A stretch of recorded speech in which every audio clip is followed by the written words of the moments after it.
Les médias relaient régulièrement des histoires sordides d'adolescents qui se dénudent, sur Snapchat, par exemple, dans les réseaux sociaux.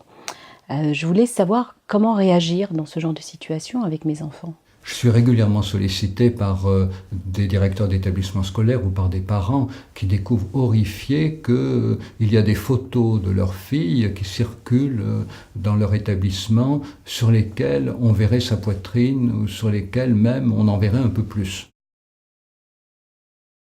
Alors, il y a quelque chose dont il faut se garder, c'est de penser que si on le voit sur une image, ça aurait eu lieu en réalité.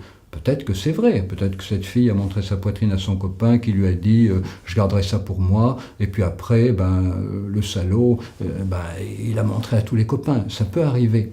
Mais il faut bien savoir que c'est pas parce que ça existe en image que ça existait en réalité. Et nous ne sommes plus au XXe siècle, nous sommes au XXIe siècle. Il y a des enfants de 10-11 ans qui s'amusent à mettre Dora l'exploratrice à poil. Donc quand on a 14 ans, photographier une fille et puis la dénuder, c'est possible. Et il faut même savoir que c'est devenu un nouveau moyen de harcèlement. Un petit pervers photographie une fille de préférence un peu coincée dans la cour de récréation, il rentre chez lui, il la dénude sur Photoshop, il met sur son téléphone mobile, il lui montre la photo le lendemain. Et il lui dit quoi? Il lui dit regarde. La fille est horrifiée, qu'est-ce que c'est que ça? Et il lui dit, tu sais, si tu fais pas ce que je te demande, évidemment un service sexuel, je vais m'arranger pour que cette photo aille au proviseur, ou je vais m'arranger pour que cette photo aille à tes parents, et puis tu verras. Comme ces imbéciles, ils pensent encore que si c'est en image, ça a eu lieu pour de vrai, bonjour les ennuis pour toi, alors fais plutôt ce que je te demande. Et donc ça, je l'ai rencontré plusieurs fois. Il faut absolument savoir qu'une image ne prouve rien. Nous sommes au XXIe siècle, alors il faut faire quoi?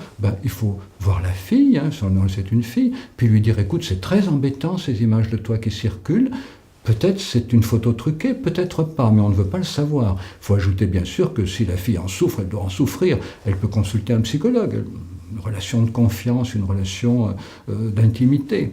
Mais en revanche, pourquoi le proviseur devrait-il savoir si c'est vrai ou pas? Non, il faut que le proviseur dise, écoute, je ne veux pas le savoir, je te conseille de dire que c'est une photo truquée, tu seras mieux protégé, si tu veux dire que c'est pour de vrai, tu peux, mais tu risques d'avoir des ennuis, donc je conseille plutôt de dire que c'est une photo truquée, et évidemment que la fille soit aidée, mais ne pas dramatiser tout de suite ces images en pensant que ça serait forcément pour de vrai.